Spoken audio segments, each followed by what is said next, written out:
Mount Pleasant, South Carolina. We're here for the USS Ingham reunion.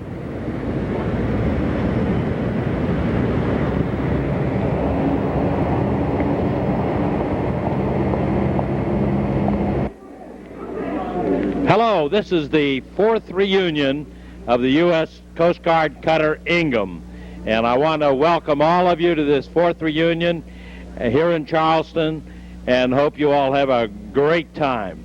This is my buddy here that started this this reunion group, Russ Burkhart. I'd like to thank everybody for coming. Thank you very much.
Yeah, it should be off the pier. The only thing I can imagine is the painters had it down there.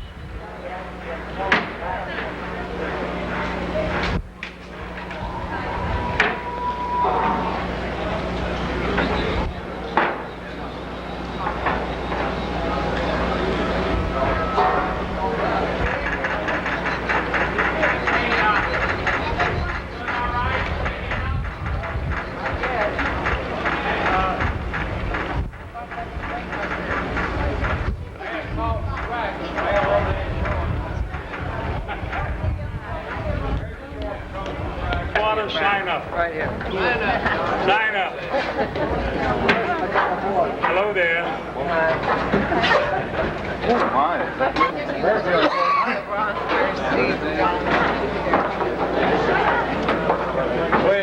Wave you on the camera. Hey.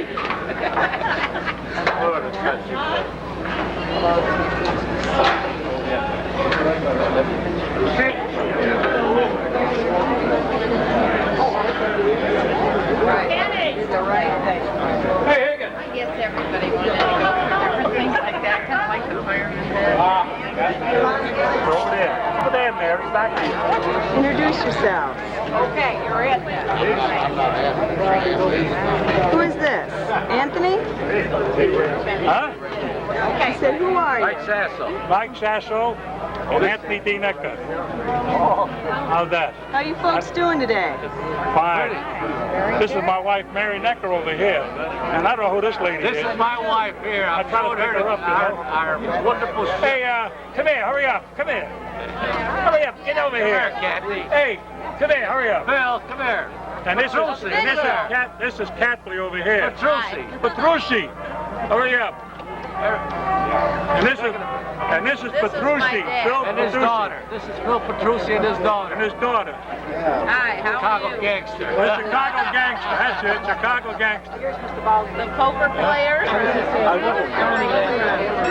It's Susan. Yeah, okay, Mr. Bosley?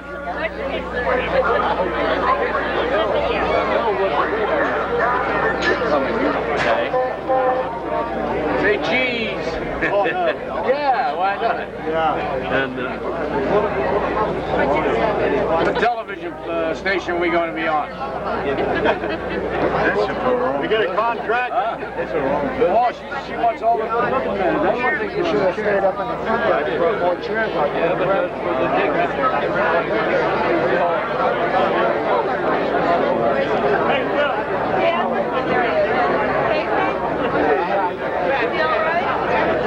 I just told her Burley was one of the guys that really got this.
Coast Guard cutter Ingham, affectionately known as the Mighty Eye. We're here to honor this historic vessel, who's had a glorious and productive past. Our first ceremony will be a very happy occasion, the grand opening of the Ingham here at Patriots Point. The following ceremony will be a more somber occasion, a memorial service honoring our Ingham shipmates who have crossed the bar. Little history on Ingham. Most of you know you made the history. But USCGC Ingham is a 327-foot cutter, the secretary class. She was commissioned in June of 1936. Samuel D. Ingham. Later her name was changed to Ingham. I understand because the full name Samuel D. Ingham would not fit on the band of the flat hat. So about the start of World War II, it was changed to just Coast Guard cutter Ingham. Ingham's peacetime duties were search and rescue, alcohol and drug interdiction, fishery and neutrality enforcement, and she served during 3 major wars. During her convoy duties during World War II in the North Atlantic, she engaged in numerous attacks on enemy submarines and was credited with the sinking of the U-26, one of the first German submarines sunk in the North Atlantic. After being converted to an AGC, an amphibious group commander, in 1944, she directed 11 amphibious landings in the Philippines, including the recapture of Bataan and Corregidor. During the Vietnam War, Ingham conducted naval gunfire support missions and participated in maritime and also in 2 major naval operations, Sea Lords and Swift Raiders. She received 2 presidential citations for this service. In 1970, Ingham returned to her normal peacetime duties. She also participated in the Mario boat lift from Cuba and more recently used to return illegal Haitian migrants to their homeland. Ingham has 12 major drug busts to her credit. When decommissioned in 1988, after 52 years of service, she was the oldest, most decorated ship in the U.S. fleet. Through the efforts of the Honorable United States Senators Ernest F. Hollings and Strom Thurmond of South Carolina, the Executive Director of Patriots Point Development Authority, and your Ingham Association, Ingham was awarded to Patriots Point Naval and Maritime Museum, and on arrival here in Charleston in August of 1989, it was certainly obvious that the Coast Guard had taken really good, meticulous care of this Coast Guard cutter. During Hurricane Hugo, Ingham was slightly damaged. Now she has been repaired and ready to serve as a floating museum, providing us an insight to the historic events and the people who served in Ingham. Now our families, their families, and hopefully their families will be able to walk the deck and climb the ladder that their fathers and their grandfathers did many years ago. An event like this takes a lot of planning and many hours of work. It was accomplished with the super cooperation of Patriots Point Naval and Maritime Museum, the United States Coast Guard Commandant's Office, the United States Coast Guard Charleston Base, the United States Navy Charleston Base, and members of our own Ingham Association. Introductions of the participants and of our honored guest was to be made by Judge William Henderson, program chairman of this event. He called me just a few days before we left and said he sends his regrets. He's in the heat of a campaign and he just wasn't able to be here. In his stead, I would like to introduce to you your Vice President. Many of you remember the movie and also the book, Mr. Roberts. Well, this man was a Mr. Roberts of the Ingham when I was aboard in the Pacific. I present to you Dean Colbert.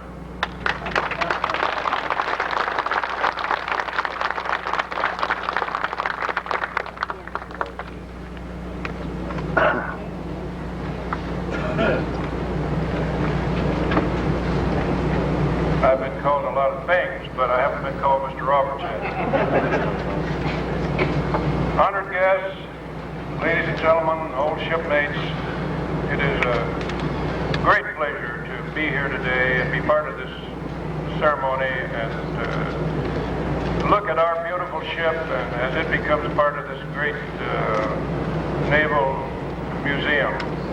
And I know that there's many of you standing, and it's a long program, and we have a number of honored guests, and I'm going to read these names, and I'll request that in order to save a little bit of time, that we hold our applause until the end. As many of you know, Senator Hollings was not able to come, and we have with us today South Carolina State Senator Sherry Sheely Marchik, who represents this area, and it's my understanding that she's a tremendous supporter of Patriots Point. Also with us today is Mr. Harry Hillman, who is member of the South Carolina House of Representatives from Mount Pleasant, and I understand that he is also a great supporter, and I'm sure all of us are. In addition, we have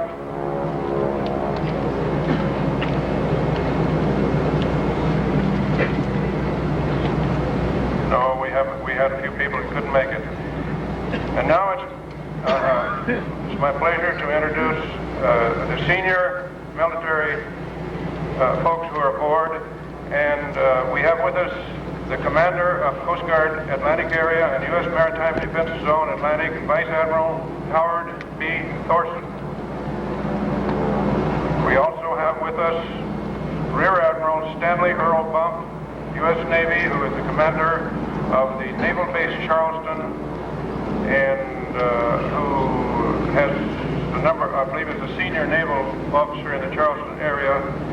And just a quick note here, it was here that the Charleston and the Erie class gunboats were built, and they were the prototype on which the 327s were conceived and altered.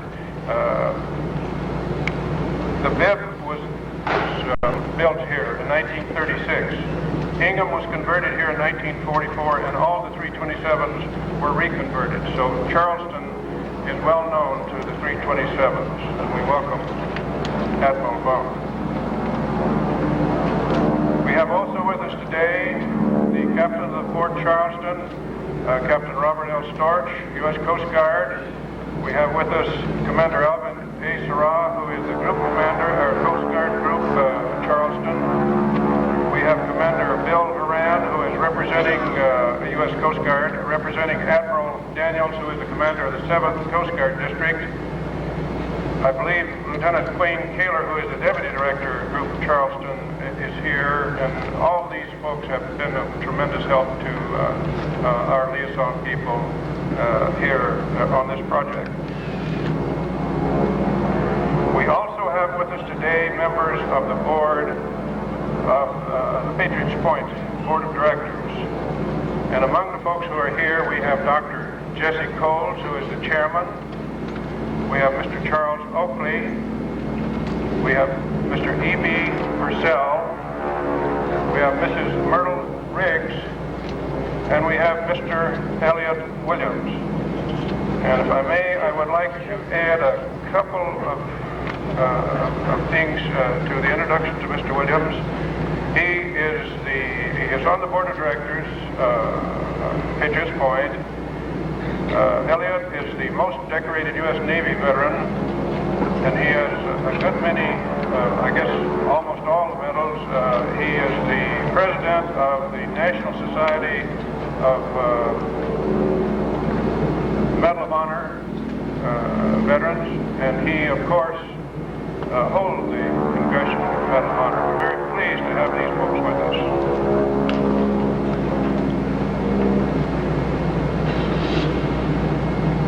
Of course, we have with us today Mr. Charles G. Waldrop, who is the executive director of this great museum. And Don has indicated, and I will add, that we have had such wonderful cooperation from these folks and the members of his staff.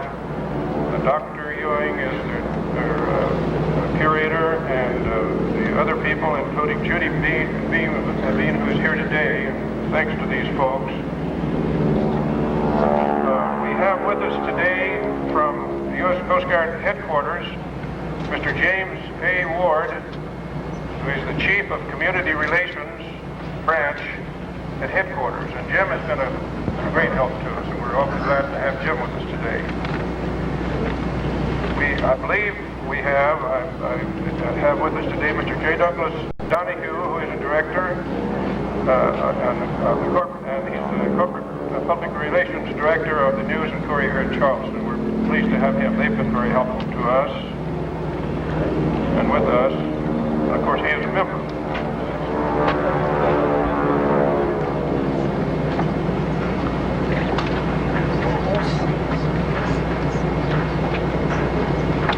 And I believe that's just about. We have some other folks. Carry colors!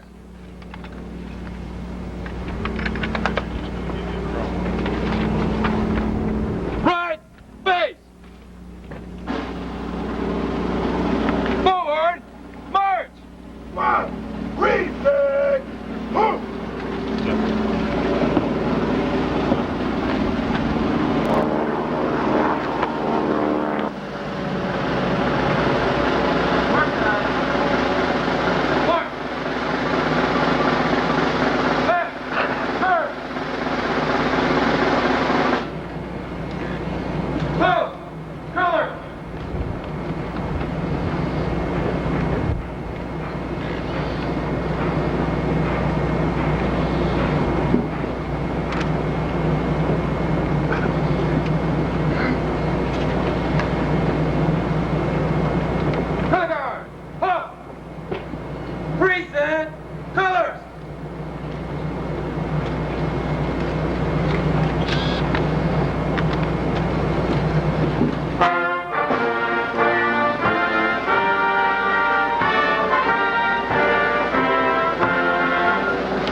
of a good and perfect gift, we pray that you will look down upon this nation with favor and blessing. We especially ask you to guard, guide, and protect the men and women who serve in the armed forces of the United States, both at home and abroad. May the example of those who served on this good ship we dedicate here today be for us not only a memorial for all who served on her and the sacrifices that they made, but a symbol for all of us for our future. The willingness of this country to stand as a beacon of hope for all people in every generation who long to be free. We ask these blessings in your name. Amen.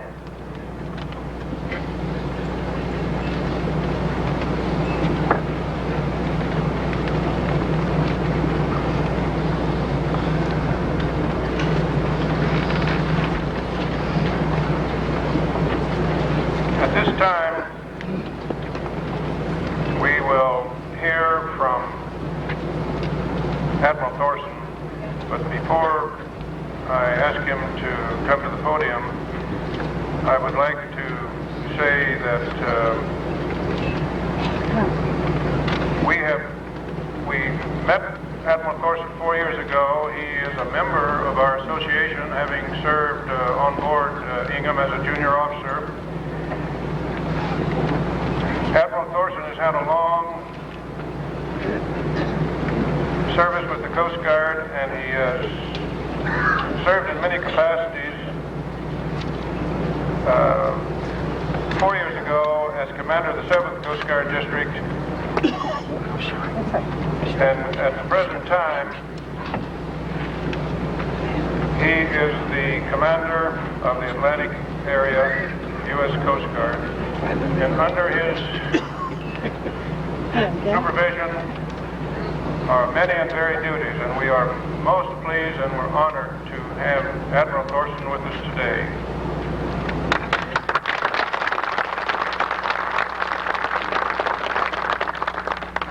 Morning, thank you. First of all, I should start out with an apology to those of you who thought you'd hear Senator Hollings are going to have to put up with me alone. Mr. Ballsy, over. Mr. Waldron, I also want to say to my fellow Ingham shipmates, it's a very, very, very good day, and I am delighted to be here. I have been fortunate in my 35 and a half years to have had, on many occasions, an opportunity to either, because I chose to or because I was ordered to, participate at many ceremonies. On a considerable number of those occasions, there has been generally a subdued celebration. Thankfully, very, very few have been commemorating loss of shipmates through tragedy or an accident. But once in a while, there are those occasions when I have to think that perhaps it's something that was meant to be, a different feeling, where it's a privilege to be a part, where it is an honor rather than a duty to be here.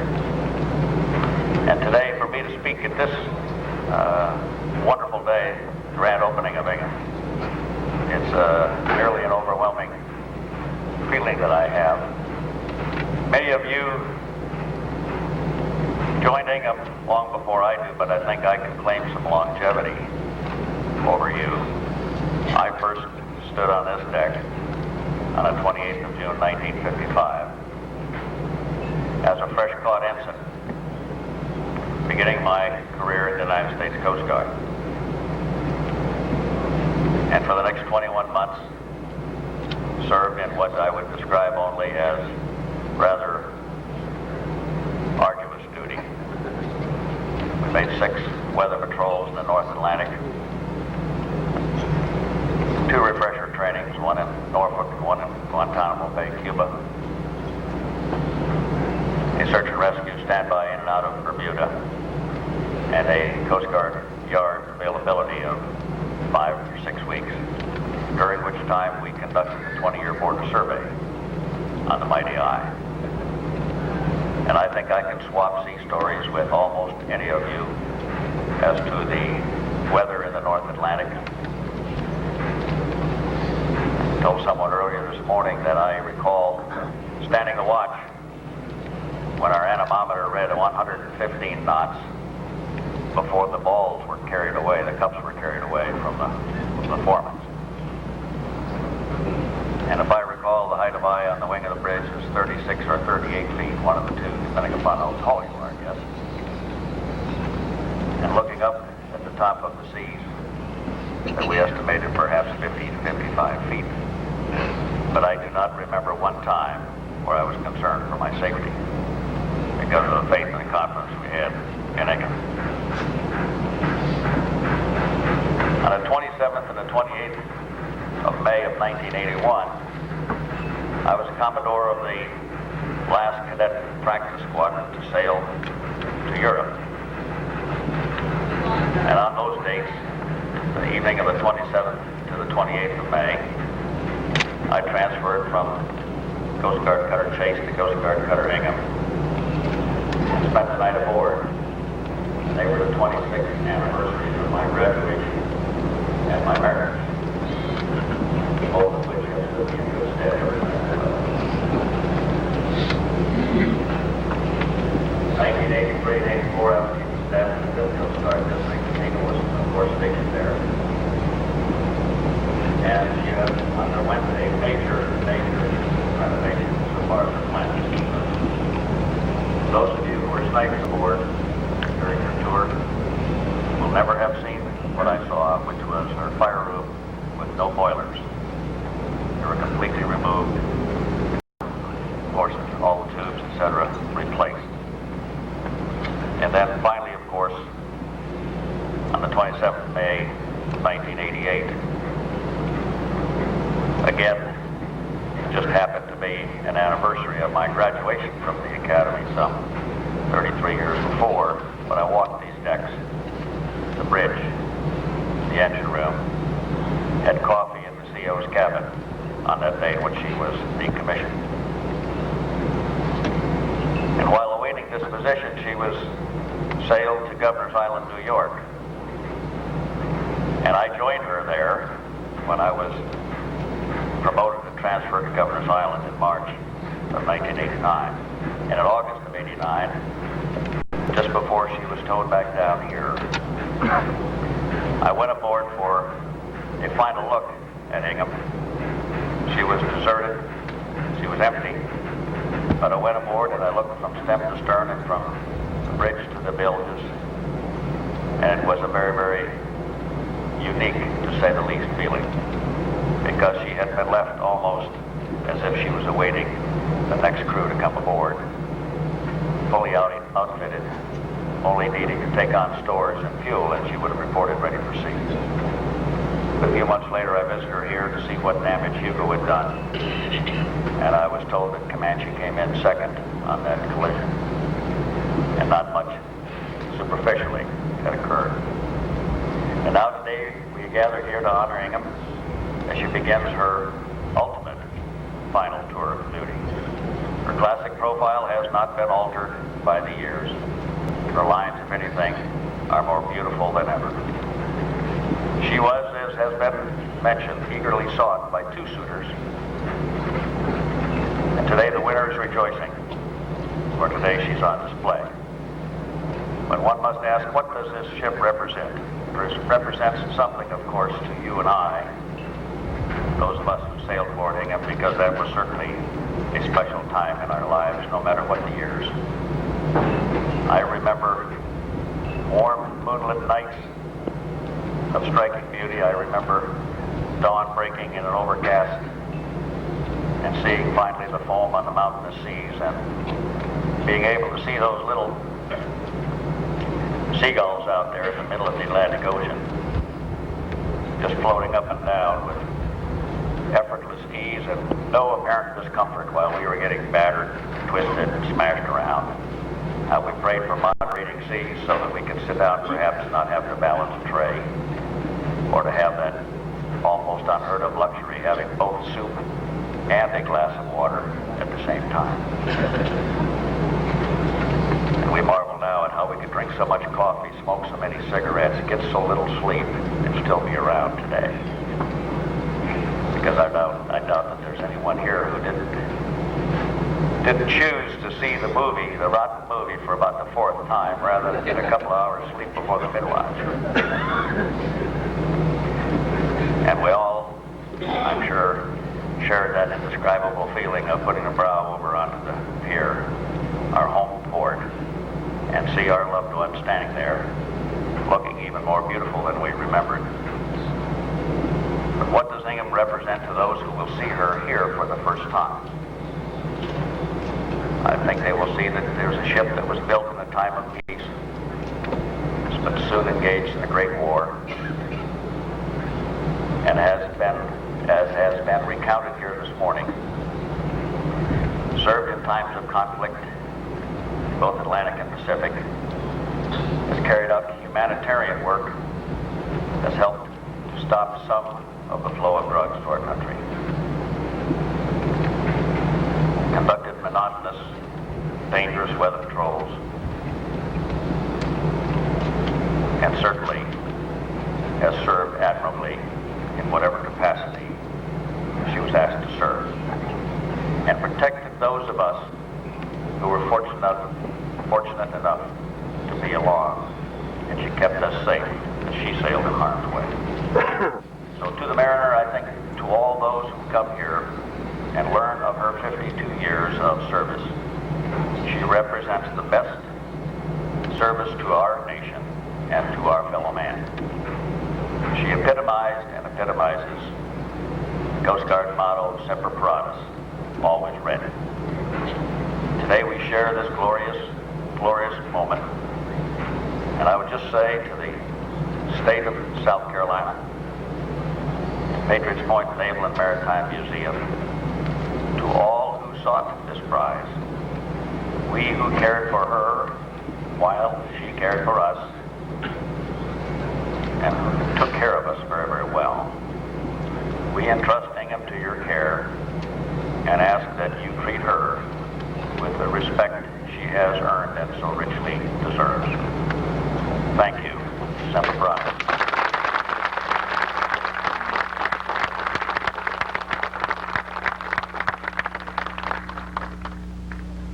Thank you, Admiral Thorson, for great remarks. I know all of us have mixed emotions today as we turn Ingham over, in essence, to Patriots Point. She's been here a while, but today is the formal public opening, and to participate in this, we have the Executive Director of Patriots Point Naval and Maritime Museum, Mr. Charles Waldrop.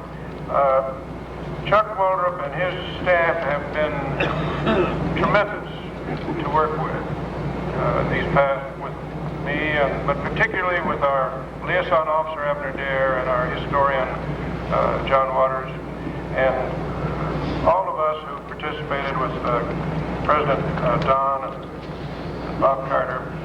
And we do appreciate these things. We appreciate his staff, and we promise to keep this not too long. And without further ado, we have a ceremony to conduct, which Mr. Chuck Waldrop will take care of.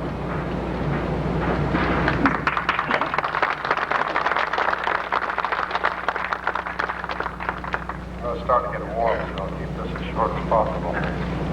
I did want to say, though, just as most of you, a lot of you remember, just a short year ago, on the deck of the Fighting Lady at Yorktown, we held a dedication ceremony to dedicate this fine ship as a member of this museum.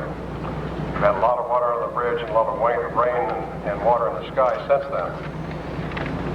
But we're here today thanks to the untiring efforts and contributions of many people to cut the ribbon on this ship and open it on public display. I'd like to point out that we have a yellow ribbon for obvious reasons in commemoration of those Coast Guardsmen and other military forces that are on duty in the Gulf region and can't be here, and we hope for their speedy return. I'd like to particularly thank Captain John Waters and Chief Abner Dare and Mrs. Dare, by the way, whose untiring efforts and without their contributions, we wouldn't be where we are today. So I want to thank you, Captain Waters.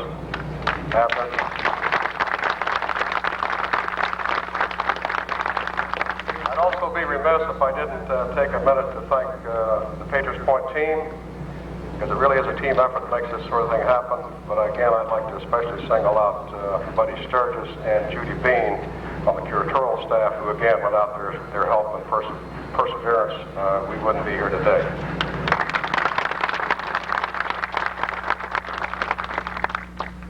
I'd like to call upon Captain Thomas R. Ingham, U.S.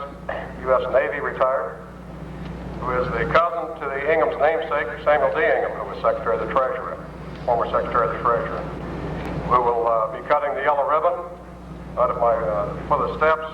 At the same time, to haul the commissioning ensign of the Ingham that was used in the commission in 1936, will be plank owner Robert E. Mooring, and for the association flag at the same time.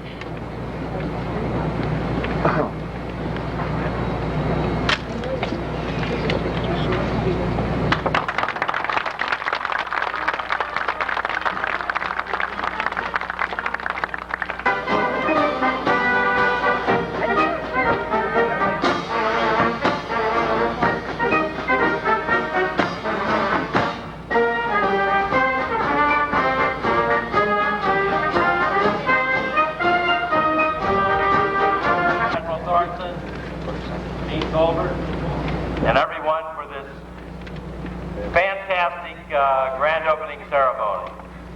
To save time, and rather than instead of having an intermission, I think we'll go directly into our memorial service. And to conduct the memorial service will be your association's secretary, treasurer, and news editor. That's all one man. And also been my right arm for the past 4 years, Robert Carter.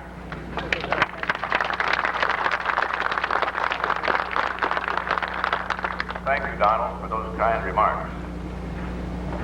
We're honored this morning and honored by your presence and honoring our departed shipmates from all the past 52 years. These men are with us today in spirit. I'm going to call on the chaplain at this time to say a few appropriate words. Let us pray. And we're mindful of those absent companions, for those who never came home. And the great example of those who've gone before us have given us. Father, we ask you to help us never to forget that our freedoms are not free, but are paid for by a very great price by those who serve others. And it is in the serving of others that we best serve you. So today we remember those who go before us, who are not here with us physically, but will ever be with us in spirit. Amen. Amen. I wonder if our two widows will please come forward. Mrs. Florence Craik, widow of James Craik, and Norma Smith, widow of Dr. James Smith. Are the ladies here? I see them. Ladies, if you will please, move over toward the stern of the ship this way and stand by the wreath, which eventually, after the reading of the names of the departed, we will be putting aboard the Coast Guard ship, or boat rather, 41428, and dropped into the Charleston Bay out beyond the harbor.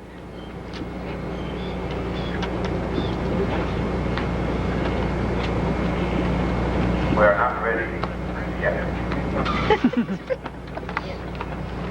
First one reading of names. Lowell E. Allardyce, postmate first class. Wilfred H. Ashcroft, quartermaster third class. L.H. Baker, commanding officer.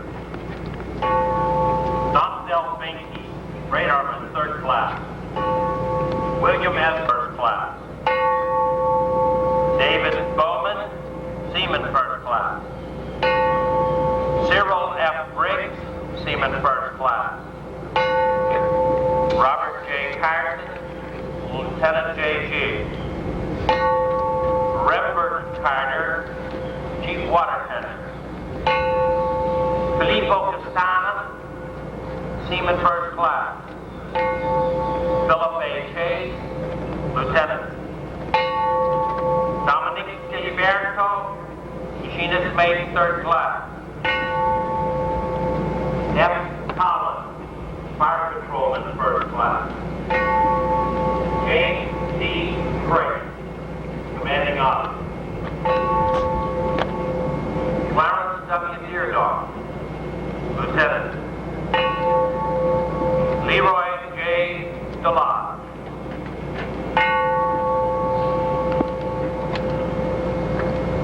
Horacio D'Aliva, Seaman, 1st class. Robert W. Doan, Seaman, 1st class.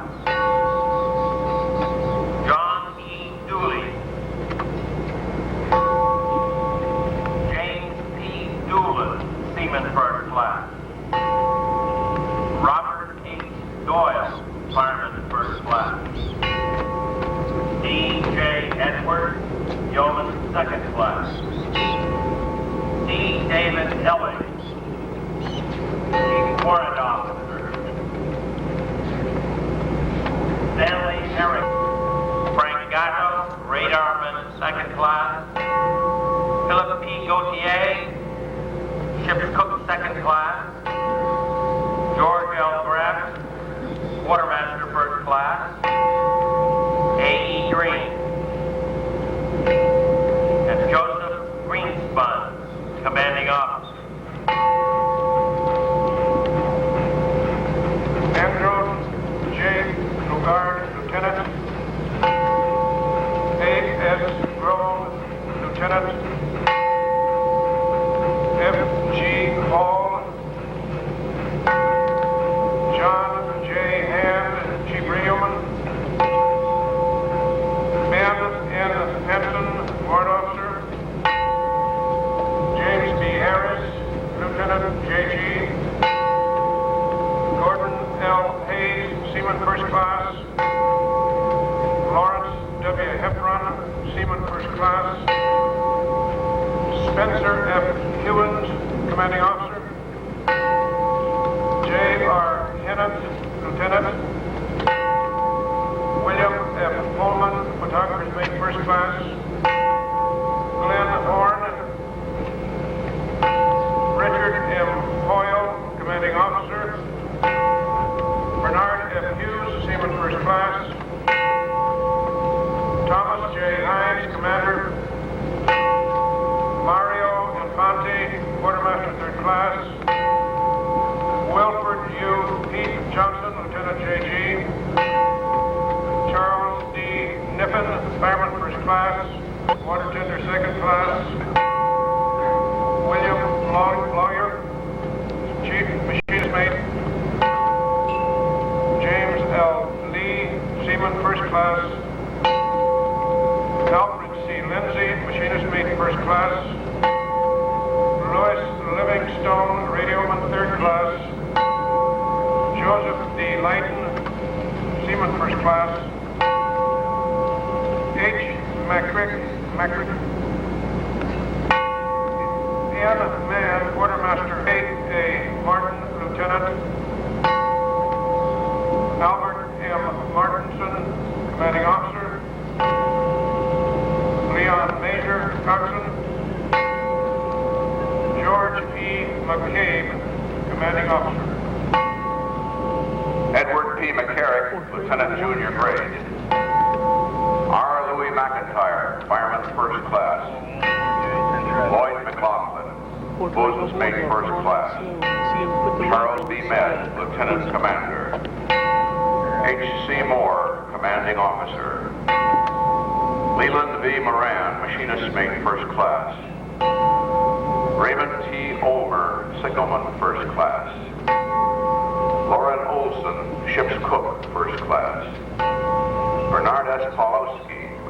Mate, First Class. S.F. Porter, Lieutenant Commander. Albert A. Poteet, Seaman, First Class. Vern E. Preston, Fireman, First Class. Jerome F. Ressler, Electronic Technician. John F. Riley, Chief Pharmacist's Mate. James, Second Class. John J. Shupman, Chief Yeoman. Kenneth W. Saluver, Seaman, First Class. Monroe E. Shack, Assistant Surgeon. James Smith, Ship Surgeon. Lyndon Spencer, Commanding Officer. Lloyd Stringham, Seaman, First Class. John Sachdolsky, Ship's Cook, Second Class. Donald Piper, Ensign. John M. Turpak, Ship's Cook, Third Class. Theodore Teddy Trey, Chief Bosun's Mate. Albert F. Vaca, Storekeeper, First Class. John Van Heuvelin, Lieutenant. H. Johannes, Chief Damage Control. Forrest H. Willoughby, U.S. Commission's Mate, First Class. H. J. Wojak, Seaman, First Class. And for all unknown shipmates who have crossed the bar, may the Supreme Admiral guide our departed on their final journey and grant them an eternal safe harbor.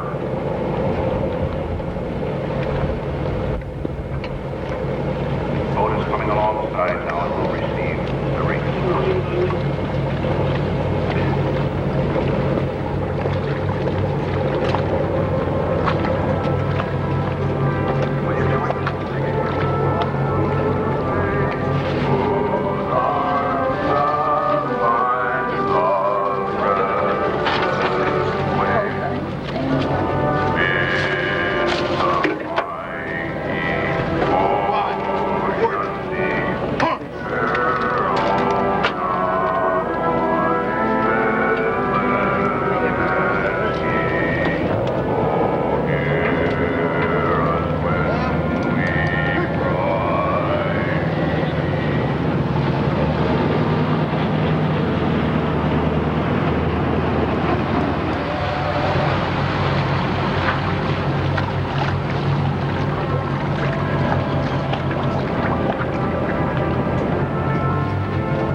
but the boss. Yeah. Blackmail. How you folks doing? Oh, we're doing fine. You're hungry, right? Oh, yes, we're hungry. Yeah. Come on, take your picture. You want a picture? Here's the girl in the picture. Sure. I'll give you the photographer. I'll be right back, okay? Pictures that were made. Big part. How you doing tonight? Good. All right, how you doing? Are you guys camera shy? No, not this one. Not You're this just one. hungry, right? Really? Here. No hammer. How are you folks doing tonight? Are you a little hot? Pardon? Hot? How you doing tonight? Hello there. How are you? I'm trying to get out of the way. You're in the picture. Oh, wonderful. Thank you. Your name is? I'm Al Sira. There you go. Hi, Rosemary, Sarah. How are you folks doing tonight? Fine. Good, good. Where are you from? Well, now Charleston. Yeah? Yes. Hello there. I was on the Ingham for 5 years and 8 months. Yep, Your name is? Dick Pettyjohn. 5 years and 8 months. Where are you from? Phoenix, Arizona. Nice and dry there. I don't think it's hot. Still hot though. Yeah, it's hot.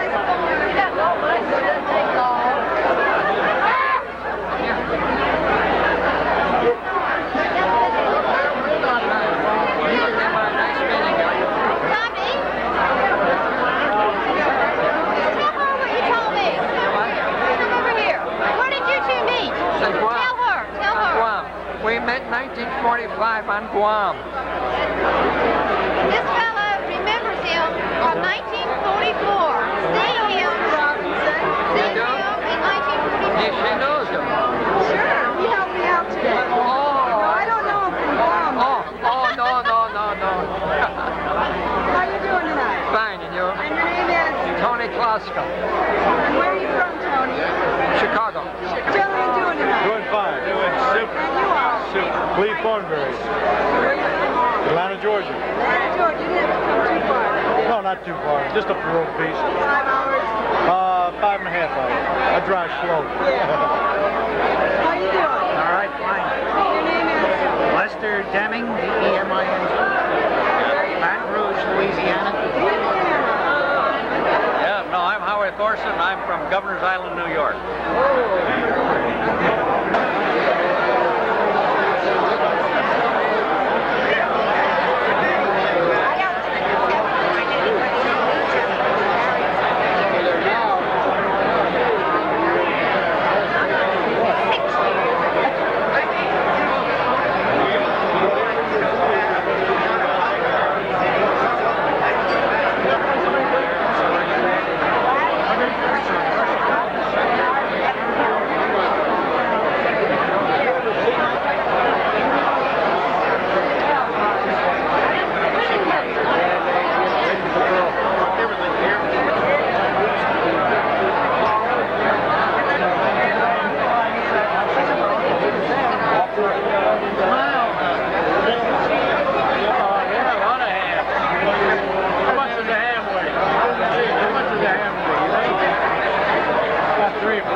Shut up. You got lots of people to get some.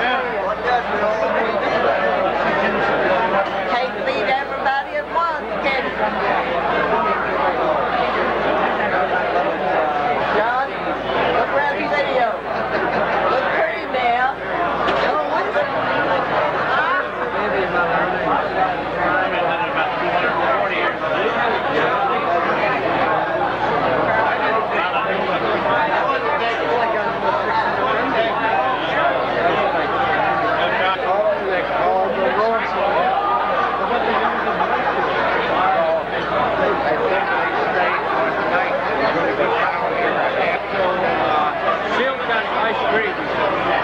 This thing is always going to make the market.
I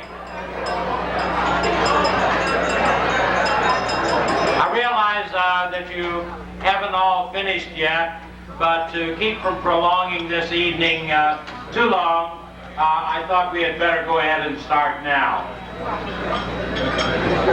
I want to wish you all a good evening and a big welcome to the 4th Ingham reunion. I hope you all enjoyed the ceremonies this morning on the Ingham.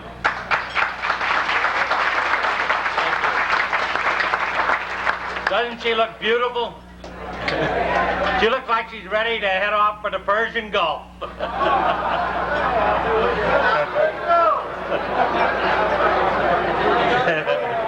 First, I'd like to introduce the people at the head table. First, your secretary, the man that's held down 3 offices. Your secretary, your treasurer, and your news editor for the past 4 years, Mr. Robert Carter.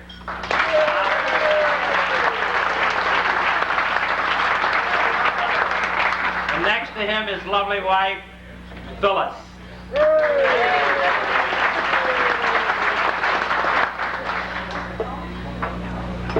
And next to him, your vice president, Mr. Dean Colbert. And Dean's lovely wife, Marie. Next to Marie is the admiral that gave you the talk to us today on the Ingham, Vice Admiral Howard B. Thorson.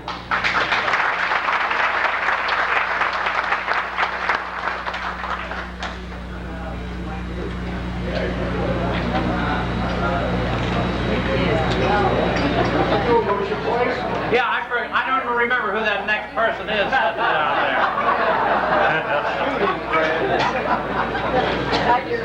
The most important person here, the most important person in my life. My first mate, my last mate, my secretary, my lover, my wife, Frances.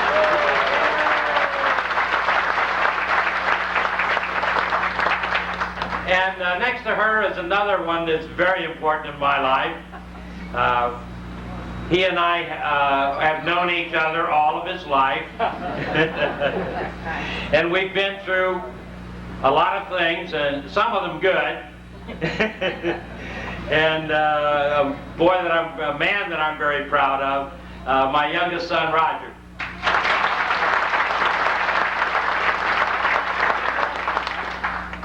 And next to him, I have to read this because he's got so many titles and he's so important. Whoa, look at there. Tell him, Bob. Thank you.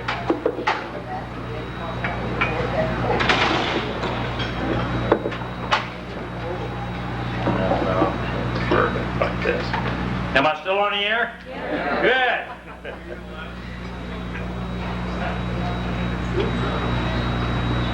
His title is Historian and Public Relations Officer.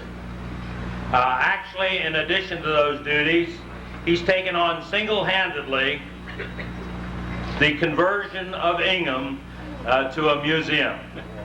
John Waters.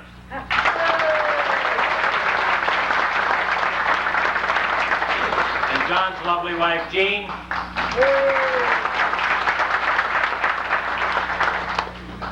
And next, 2 people.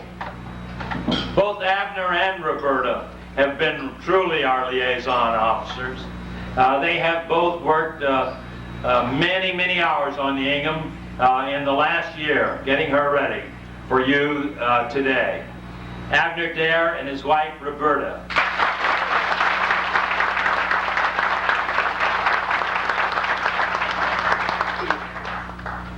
We've made some changes in the format this year. Many of you have said that we've had too many speeches. that you'd rather spend your time visiting with your shipmates. So your wish is our command, almost. We are going to have a presentation, some awards, and Admiral Thorson has agreed to say just a few words to us. I did.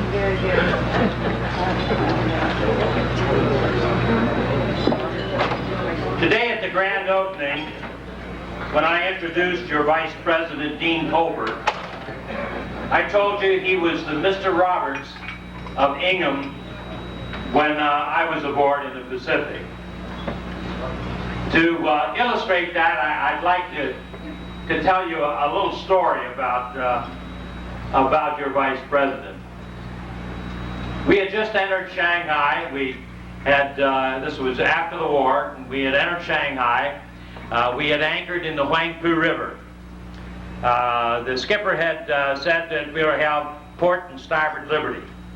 So happened that I didn't get the liberty. I had the duty that night. But another guy and I talked about it, and we decided we really would like to go ashore in Shanghai. So Ed Rudnicki, who a lot of you know, Ed and I decided to take a fantail liberty. So we went back on the fantail, and we waved at a sampan there, and he came over and he picked us up. Over the ladder we went and into the sampan. And on the way over, we got talking about it. They said, here we are. We got our blue jeans on. We got our T-shirts on. And our white hats. You know, man, the Shore Patrol is sure going to get us. So, luckily, the sampan operator spoke English. And he knew what our problem was. And he said, no problem. He said, my uncle is a tailor. He took us and opened up the shop that was closed. He opened up the shop that was closed. He took Ed and I in there. He fitted us to a pair of civilian pants, a shirt, a sport coat, and a Panama hat. So here we go out on liberty in Shanghai in civilian clothes. Of course, the Shore Patrol didn't pay any attention to us because we had civilian clothes on. Well, they had 2300 curfew in Shanghai, and so we were in an establishment, and the Shore Patrol came in about 22:45 and looked around and didn't pay us any attention. We said, boy, we got it made. So about 2300, the officers of the Shore Patrol came around to make sure everything was okay. So in walks the officers, and who's there but your Vice President, Dean Colbert. He walks in and he looks around, does a double take and blinks his eyes. Can't believe what he sees. Two of his sailors in civilian clothes. He looked at us and he shook his head and he tapped his watch like that, turned around and walked out. Is that a Mr. Roberts?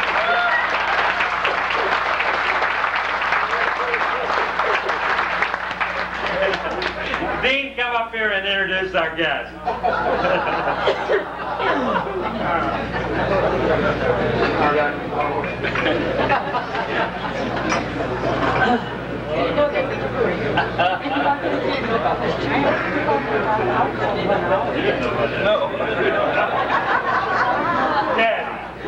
Ladies and gentlemen, I've been... Can you hear me okay? They said you couldn't hear me today. Is that a little better? Can you hear me? I've been playing second fiddle to him for 2 years, and I think I'm going to be glad to get out from under this thing.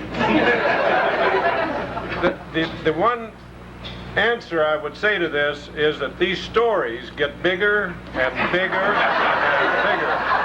It's like the fish. And at any rate, I think some of the stories are true. When we I think it's getting along, and I believe I'll go right in and make the introductions to our honored guests. And we do have a few presentations. In the center table, we have a group of folks that we're very proud of. And the senior officer is Captain R.L. Storch and his wife Mary. Captain Storch is the captain of port here in Charleston. If you'll hold your applause. Let me get that group. And we have Commander Alvin Sarah, I'm sorry, sir, and his wife Rosemary. He is the Group Commander, Charleston, the U.S. Coast Guard. We have Lieutenant Commander and Linda Ashley, who is the Marine Safety Officer for South Carolina. I believe he is the XO of that group over there. And we have Lieutenant E. Queen Kaler and his wife Karen. Lieutenant Kaler is the U.S. Coast Guard Deputy Group Commander. And I would like to say to you folks that we're proud of you, but more than that, you've been a tremendous help to Abner and to John Waters and to our job of getting Ingham ready. And we do appreciate it, and bless your hearts.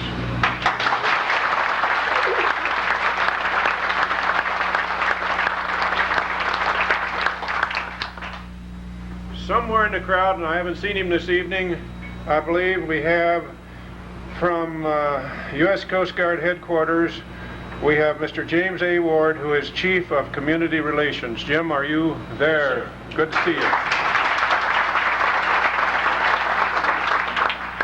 And this mushroom, the activity, as you well know, we had quite a bit of work to do this last 2 or 3 years, and we have received much help from Jim Ward and his people up there.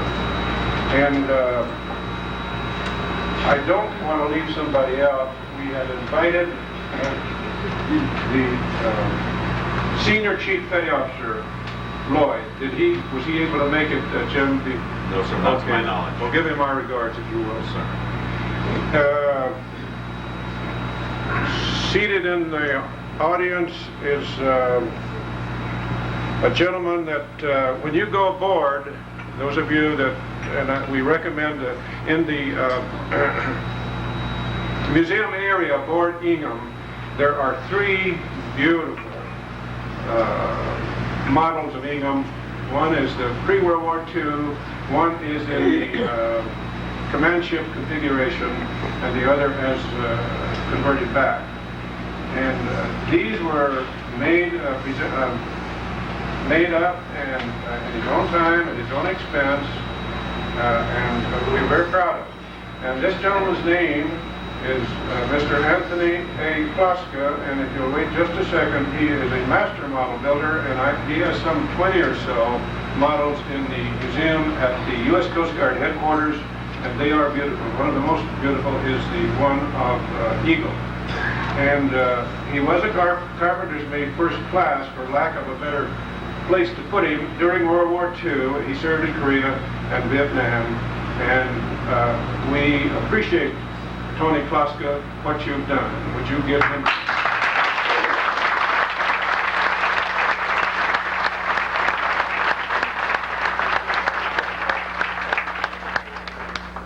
In the audience also, and they helped us today, we have a plank owner, and we're proud he's here, Mr. Bob Mooring.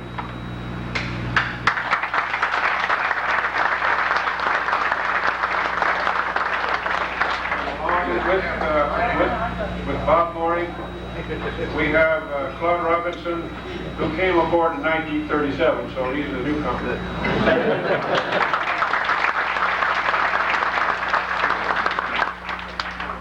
Some of you perhaps do not know that when we became an AGC, we had a wild assortment of people on board. We had 26 Army Signal Corps folks who handled the communications, and we have one of those fellows with us tonight, And the fellows used to call their quarters Fort Bilgewater. And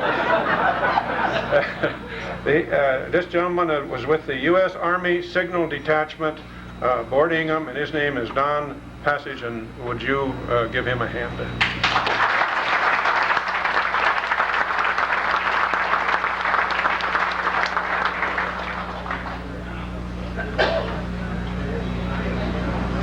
With us this evening, and I may miss one, I hope not, but we have 3 former commanding officers, and we're very proud to have them here, and their wives, Captain Victor Pfeiffer,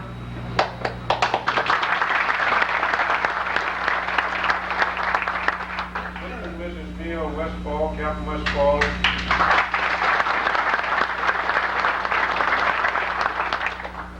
Mr. and Mrs. Richard Young, Captain Young, in 64 and 65.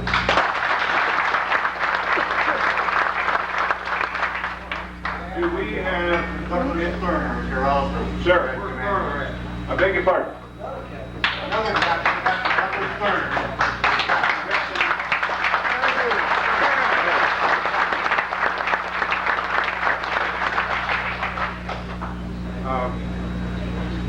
We also have with us this evening a gentleman that we consider our friend. He's a member.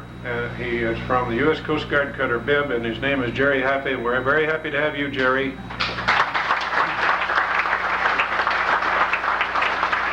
Are there any other people from the other 327-foot cutters? Okay. Don't want to miss anybody. We have with us this evening, and I think it's nice that they're here, and they've been a lot of help to Abner and Roberta. Certainly Melinda has, and her husband, Don Hamilton, daughter and son-in-law of Abner and Roberta.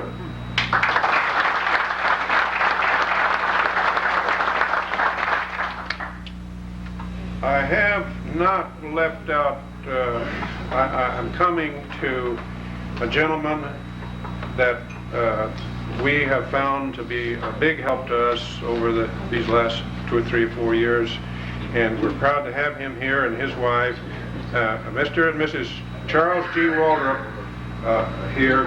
Chuck is the executive director, I think you know, Patriots Point Naval and Maritime Museum, and we're very happy to have you with us tonight.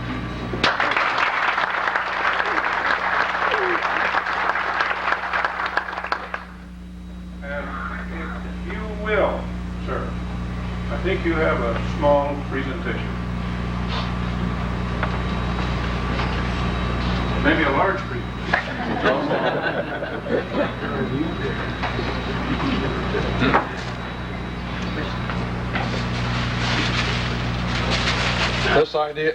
This idea came to me about a year ago when I met what used to be a young, thin Coast Guardsman that served on Ingham in Shanghai and took fantail liberty. I didn't know the whole story then, but I heard from a lot of different circles that, of course, every ship has its own character. And I think the end result of that trip to Shanghai, or one other trip, or maybe several other trips, Mr. Balsley, Don, ended up in the ship's brig, and we'd have him in the brig. If people went aboard and went down the brig, you can see his remains on display down there. He's gained a little weight since then. Don, would you come up, please? I got that better.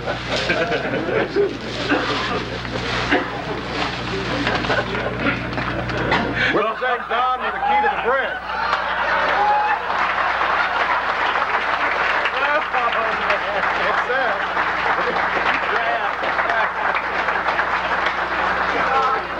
It says, brig key presented to Don Balsley, president of the Ingham Association, the only man to gain weight while being sentenced to 3 days bread and water on board the USCGC.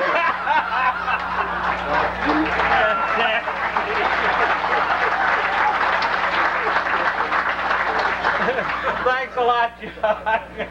Boy, if I only had this 45 years ago. Oh, thank you, Chuck. That's great. As Carl's the town approved that.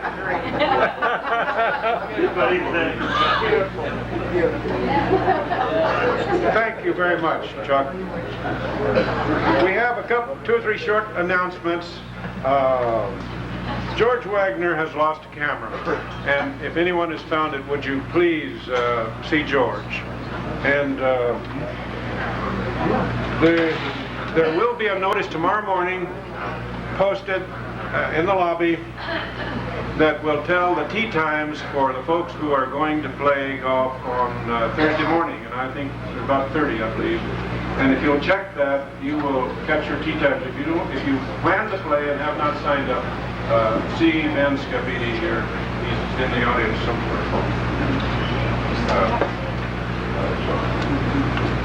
We would like to say this, and I'm going to shut up pretty soon. Bob Carter has done a lot, and he's had a pretty heavy load, and he has had a great deal of help. And one of the persons that's really helped all of us, the association, time and money savings, is Bud Veith, and I'd like to give Bud a hand.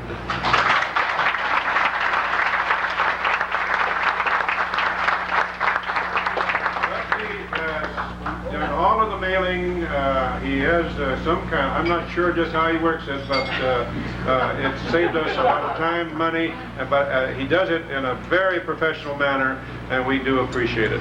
And in addition, mailing and stuffing and so on, Bob tells us time after time that he has two great helpers, and one is Wally Dahl, the other is Ed Dorman, and we'd like to just recognize that.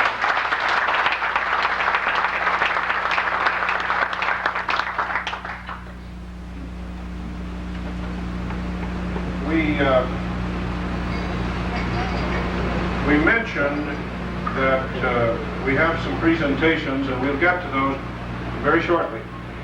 But last Friday, I was here and was able to go aboard Ingham with my good friend at the end of the table over there, Abner, and we were in the museum area, and a number of people came through, and they were struck by the museum and the ship, and so among those that came through were two young men that looked good-looking, and we began talking, and one of them volunteered that his father had served in Ingham back in the late 50s as a boiler tender, and also that they were in the U.S. Coast Guard. And it turned out that they were reserve Coast Guard called into active duty, and their jobs were in the explosive loading and that sort of thing, bound for the Middle East. And after thinking about that and talking with the Admiral, it occurred to me that most of us don't really know what is going on in our great Coast Guard fraternity, and Admiral has kindly agreed to take 4, 5, or 6 minutes and tell us, and I think it'd be great if you will.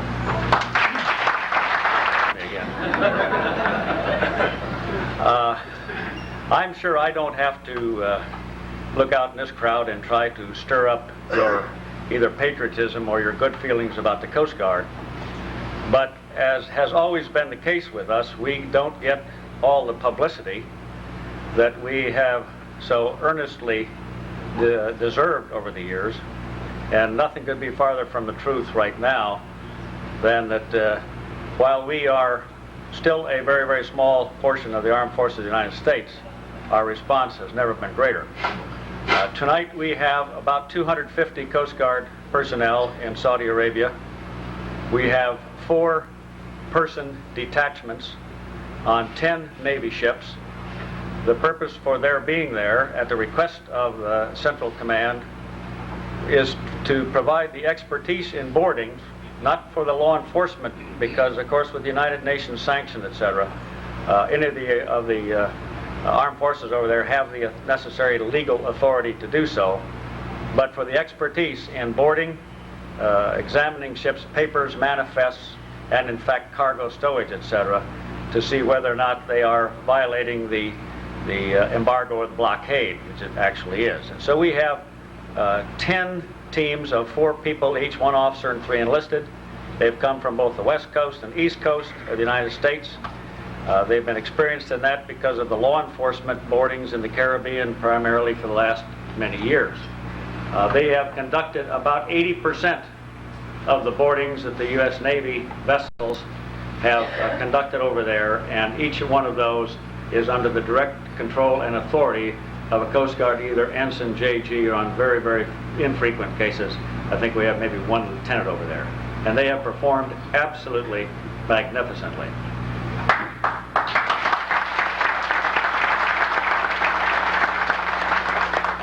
In addition to that, we have 4 lieutenants who are standing watch on the naval ship LaSalle. It's I think it's the only 311 left in service. It is a command ship that's been assigned over there for many years for the Navy. They stand a 1 and 4 watch, and they are in charge of the operational matters insofar as boardings, etc. are concerned. We also have a captain and a commander over there. One's a legal officer, and the other is a senior Coast Guard representative. In addition, and a real success story, something that gives me a tremendous amount of pride, has been our reservists. Now, Dean mentioned the two gentlemen, but I would like to take a minute to explain to you that we have in the 9th Coast Guard District, with headquarters in Cleveland, a unique responsibility, a capacity to do something and a capability to do something that none of the other armed forces have, and it is part of our responsibility under war plans, etc. And that they're called port security units. They are units of a little over 100 people each, men and women. They are all reservists. They train for the purpose of providing waterside security for vessels that are tied up, in this case, in foreign ports. When it became apparent that the sea lift was going to be of a magnitude heretofore unknown in our history, at least in the short duration, the Department of Defense realized they did not have the capability, and the Saudis did not have the capability, the training, experience, etc., to provide for the waterside security over there for the ship's offloading. They asked the Coast Guard to provide 2 port security units. Now, all these things take a little time, and although in the case of the law enforcement detachments, I think it took something like less than 10 days from the request till the time that those people were on board Navy ships over there boarding. In the case of reservists, of course, the decision to call up reserves was made by the President. You cannot call reserves on active duty for training. And these units, there's one from Milwaukee and one from Buffalo, were notified that in all probability they would be called to active duty. But before they would go, they would have to have some training. And 85% of the reservists in those 2 units, voluntarily took time off from work, went to Camp Perry in 2 different weeks for a week-long training to upgrade their skills in anticipation of being called to active duty. The only ones that couldn't were ones that, for whatever reason, couldn't get off their jobs or were out of town or out of the country. In one instance, they finished their training on Friday night, were in fact activated Friday night. We drove some of them home to Milwaukee. The next day, flew all the rest down in 3 C-130s to Camp Perry, gave them 1 weekend of training in chemical defense, etc., made sure their wills were up to date, all emergency data, etc., and they were in Saudi Arabia that night, Monday night, at about midnight. They carry with them 6 22-foot small harbor craft with 2 M60s mounted. They are equipped, trained, and geared for defense against saboteurs, small boat attacks, etc. 1.5 or 2 weeks later, the second unit was called, and the same scenario unfolded, and they were again over in Saudi Arabia in a different port, and they are providing that security now. In addition to that, we have recalled about 300 reservists, of which these 2 gentlemen are part, and they have provided the hazardous loading expertise at ports like Savannah, Mayport, Houston, Sunny Point, Wilmington, Norfolk, etc., to ensure that the loadings were conducted safely under the greatest amount of pressure and stress. So I can just tell you that in this very near-term situation, the Coast Guard has responded in a way which certainly makes all of us extremely proud of our young men and women today. Thank you.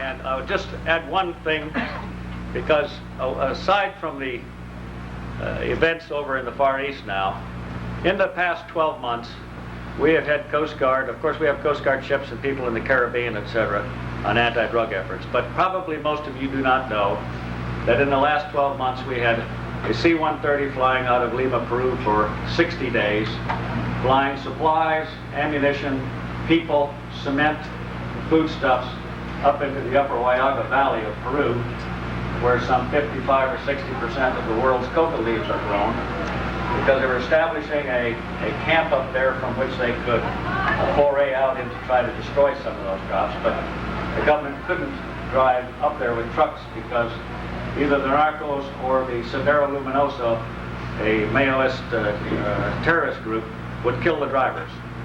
And we have, you know, white airplanes with red stripes and wear white hats.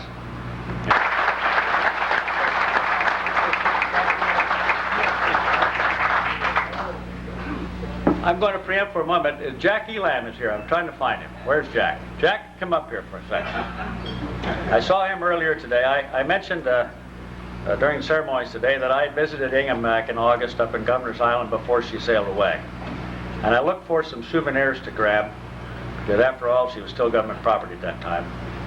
It wasn't really a theft. And I went down to the fire room, and you see this young man here was Fireman Jack Elam when I was an ensign aboard Cutter Ingham. And what I got down there, Jack, I told you today I was going to give you one of these. Yes, sir. And you know what they are. Yes, sir. Spray plate. These are the spray plates for the burners in the boiler that I thought that a former boiler tender really ought to have as a memento. I do not know how many other former boiler tenders there are in here, but I'm going to give you 4 more of those, and anybody who would like one and can qualify, you see Jack, because this is one fine, fine boiler tender.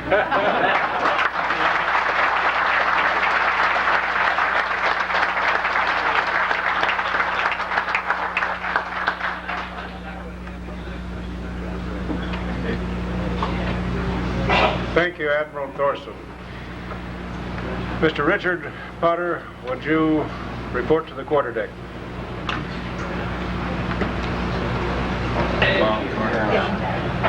We have a few well-deserved presentations to make. The officers don't make very much money on this job. The only thing we can give them is recognition, and will our worthy Secretary, Treasurer, Editor-in-Chief step forward, please? Bob served for 4 years, but this is for 2 years ago, and Richard, would you? All right.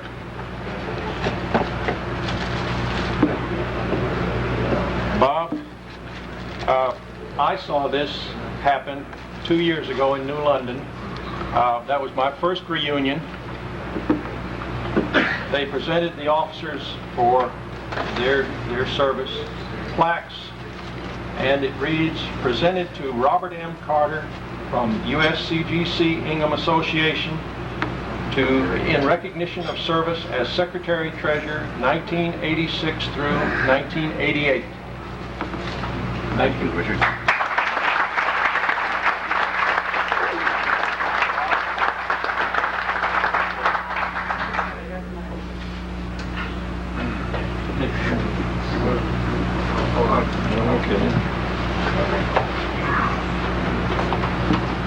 For the same time period serving as Vice President, we have a presentation to make to our good President and ex-jail person.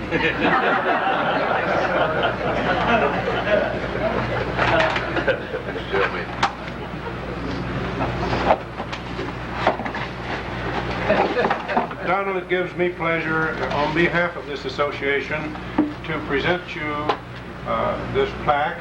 It says, presented to Donald L. Balsley from the U.S. Coast Guard Cutter Ingham Association in recognition of service as Vice President 1986 through 1988. And thank you very much.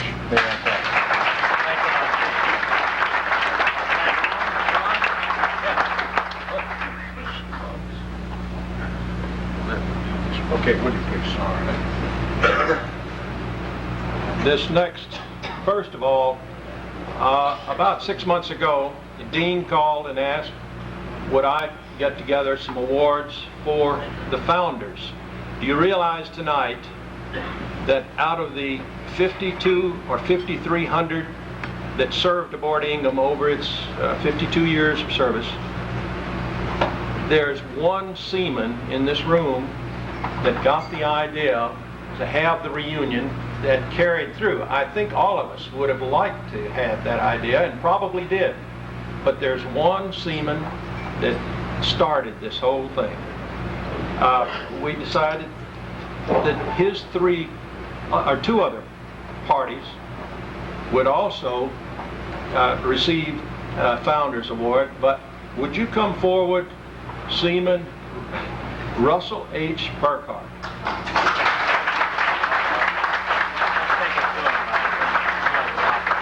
Hey, Rod, stay there. I'll bring it to you. All right. Don said he'd bring it to you, but let me read this. It's USCG Ingham WAGC 35. It shall be remembered that in 1983, Russell H. Burkhardt conceived and acted upon the idea of organizing his former World War II shipmates for the purpose of good fellowship among old friends. From that beginning, with the support from Donald L. Balsley and William H. Henderson, the USCG Ingham Association was founded. The membership is profoundly grateful and extends its thanks. Presented during the fourth reunion, October 16, 1990. Would you take that?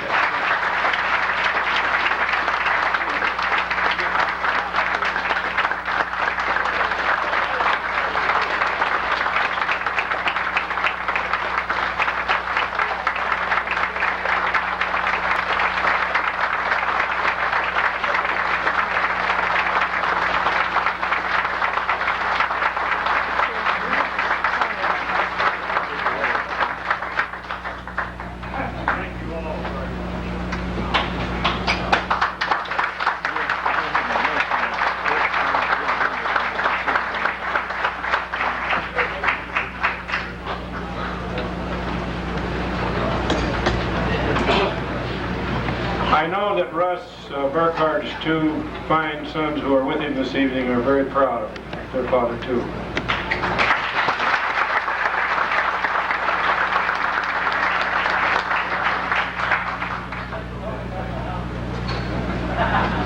The three people who were involved with the other two includes Judge William Henderson of Oklahoma City, and Bill had planned to be here and had problems that he couldn't overcome, and we have a plaque for him, and we'll see that he gets it and that he gets the proper presentation. But the third plaque has been prepared for the third party. He's been mentioned a few times tonight, but we would like Don Balsley, if you'll come forward. I'm really getting the loot tonight. Before we present this, some of our group were together, and we were talking, and there were some strangers who said, "Boy, you guys sure are about to break your arm patting yourselves on the back." And of course that was kind of a nasty remark, but I said, you know, our arms aren't broken. And the thing is that most of the things we said, in fact, all of them are pretty well deserved. Don, we have this plaque, which you will see, folks. We hope that they will place these for a while on that table over there. As we mill around, you can see they're beautiful plaques. It has the Coast Guard cutter Ingham, and then it reads, "It shall be remembered that in 1983, Donald L. Balsley, co-sponsored and acted upon the idea of organizing his former World War II shipmates for the purpose of good fellowship among old friends. Thus, from that beginning, with support from William Henderson and Russell Burkhardt, the U.S. Coast Guard Cutter Ingham Association was founded. The membership is profoundly grateful and extends its thanks. October 16, 1990, at the 4th reunion. May we present this to you.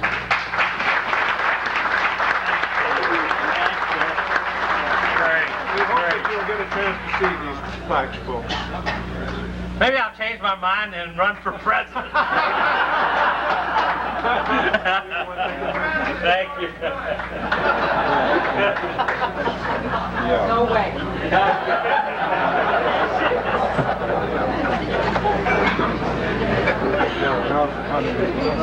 You want to welcome This next award, the USCGC Ingham Association gratefully acknowledges the contributions of Anthony A. Kloska, Coast Guardsman and Master Model Builder for the U.S. Coast Guard, New London, Connecticut.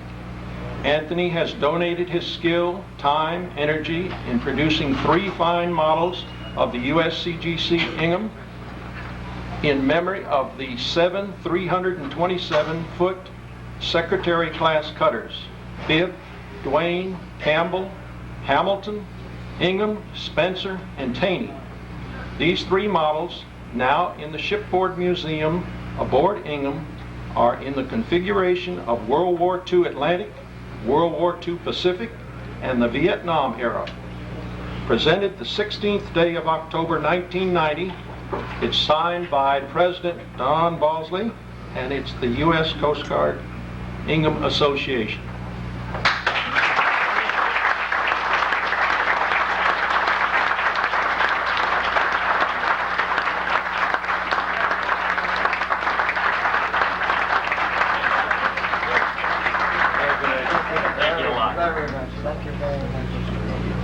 Thank you very much.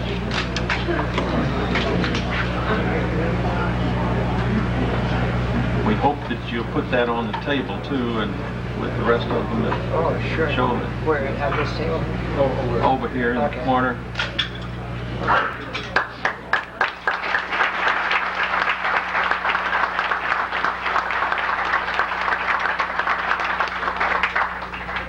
Are you going to do this one again?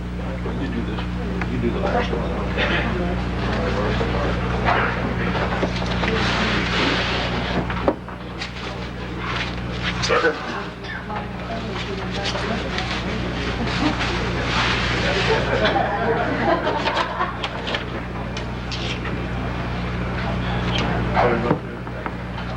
Yes, sir.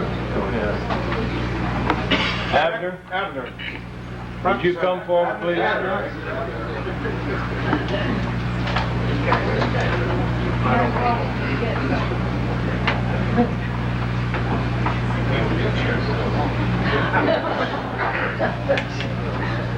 The short time that I've had anything to do with the association, I've talked with Abner by phone. I've made several of the mini reunions, small reunions that means, and Abner and Roberta and Melinda are really workers, and we thought the evening wouldn't be complete without this award for Abner and his family.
Thank you, everyone, for being here at this 4th reunion. I hope you all have a great time and look forward to seeing you again in 1992, hopefully here in Charleston.